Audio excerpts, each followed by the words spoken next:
Alright, this is a video response to some comments because, once again, I hate typing. Jitterbob, like, you're right. But I mean, 13th Street's video is more humorous than anything. I can see that. We're all hypocrites. We're all fucking assholes when it comes down to it. Well, speak for yourself, white boy. I might be wrong, but I don't think he said anything about religious people should die. Anyway, we're all entitled to an opinion, so that's mine. Yeah, I mean, I'll agree with you. Everybody's entitled to an opinion, and, you know, I certainly wouldn't take away anybody's ability to express it, you know. I mean, but just because you can do something doesn't mean that you should. And if one Bible junkie can say you are going to hell, I think you have the right to say what you want to them in return. What is it? What you say in return can't be that much worse. Well, I don't know. I could definitely argue that. You could say some pretty choice things that just like to the casual listener would be like much harsher and much worse. But at the same time, I just don't think, I mean, is that who you really want to use as your standard? Mimic the behavior of those people that you dislike, and specifically mimic the behaviors that you dislike the most? I just don't think that's a good way of handling it, man, in my opinion. And criticism, but I'm going to get more into that, because I want to talk about Give 13th Street, what he wrote. What blanket statements did I make? The only thing I said is that they were gullible, which is a fair assessment. Also, for the record, that was not a serious video, as I made very clear in the beginning. Okay. What blanket statements? You're not serious, right? No, you do make blanket statements a lot in your video. I'm not just talking about that video. I'm talking about, you know, all your videos. Like the way you talk about theists as if everybody that believes in a god or gods believes the same and behaves in the same way. Now, I could extrapolate and assume that you're talking about fundamentalists, but that doesn't come across. It comes across that you're talking about anybody who believes in any kind of god is just like an idiot and gullible. And I don't see how you could possibly think that that's true, but okay. One final note: if you think I'm just as bad as who I am condemning, either A, you have no idea who I'm actually condemning, you have no clue what people I'm condemning do, or have the slightest clue what kind of person I am. I'm guessing it's a little of all of them. Well, as far as that goes, only clues I have is what you put in your videos. You know, that's all I have to go by. I don't, you know, you're right, I don't know you. I've never been to your house. We haven't sat and talked.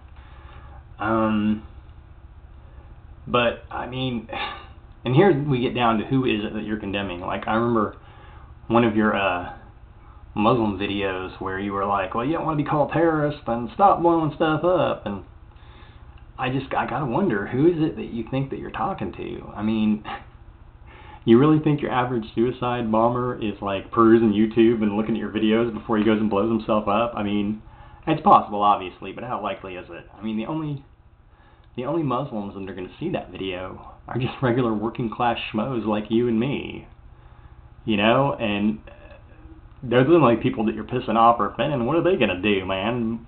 Leave a nasty comment. What you said they're trying to get you suspended or whatever, well, apparently that didn't work, so they weren't trying that hard. Probably just a crank. I don't know, so it's like, why? And it's like, you really do go out of your way just to, like, it seems like, to be offensive, just for the sake of being offensive. Now, I say, if you want to critique religion, and you want to do it in a fashion that's, you know, satirical, you know, be creative about it, and do it with, like, a knowledge of your subject, like a deep knowledge of your subject, because then it can truly be funny.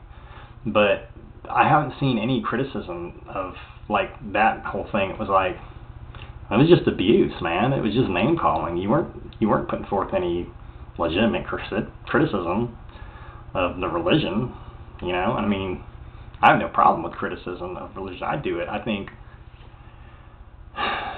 if you don't challenge your own beliefs, I mean, seriously, and at least try and get a grasp on why someone who thinks differently than you might think that way, then I just feel like you're trying to keep a big door closed, in which a lot of like insight and information can come through if you just open it up. Because as far as that goes, we're all human beings together on this planet, and no matter what you choose to believe, I think there's a fairly consistent experience that we're having together. And I think practice is what it comes down to, and how you act in your real life, not so much this philosophical mumbo-jumbo. The last person, Cyanide Moon, like that name, by the way. Believing in God is a religion. If you think it's purely spiritual, then it's philosophy without much thought. Is the Bible fiction or nonfiction? Okay, well, I'll tell you what, I got gangs of philosophy, and one thing I've been accused of a lot, but I can't ever recall being accused of not putting enough thought into anything. Believing in God is not a religion. It's a belief, a philosophy if you're looking at it from outside, but if you actually take to heart and practice, it's called a view. You have a view. Now, when a bunch of people who share a view get together and come up with a bunch of rules, a doctrine, maybe they have a place that they meet, on a weekly basis or whatever, then it's a religion. Is the Bible fiction or nonfiction? That's an interesting question because it depends on, okay, the thing about myths is they can be true without being strictly accurate. And what I mean by that, I'll give you an example that's more modern. Benjamin Franklin. Now, we all know the story about Benjamin Franklin flying his kite in a storm with a key attached to it and all that. Well, that's complete bullshit.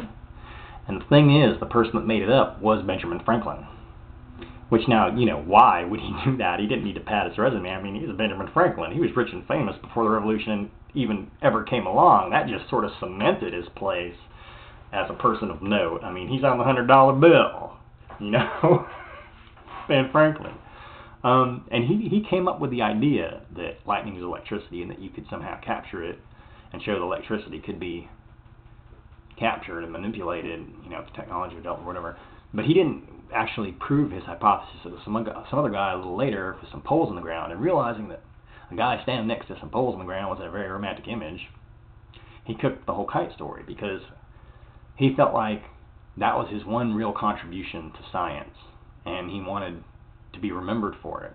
So he came up with this romantic story. So the meat of the story, as far as, yes, Benjamin Franklin did come up with his idea, it was his, thing, is true, but the actual facts of the story are completely fictional. So I think, and it depends on, say the Bible, and it's not a united text. It's various texts that have been brought together. But I think like the Torah says a lot about human beings and human nature in a fictional context in the same way that Shakespeare does. I mean, there's every form of human behavior in there. There's murder and betrayal and incest and all kinds of sex and just drunkenness and just all. Today's soap opera writers could learn from that book. So yeah, I mean, is it fact or fiction? Is it fiction or non-fiction? It's the thing about ancient stories, things get extrapolated because, you got to remember these stories were passed down for centuries before anybody actually ever wrote them down. So yeah, a lot of things get embellished, hell, at least they didn't make Abraham into a god. They do. A lot of your more ancient cultures, their progenitors are gods now. We always try to make ourselves out bigger than we actually are, I think, and that's perfectly natural, nothing to be ashamed of. So I don't know. I hope that I've more than answered what you guys had to say. Peace out.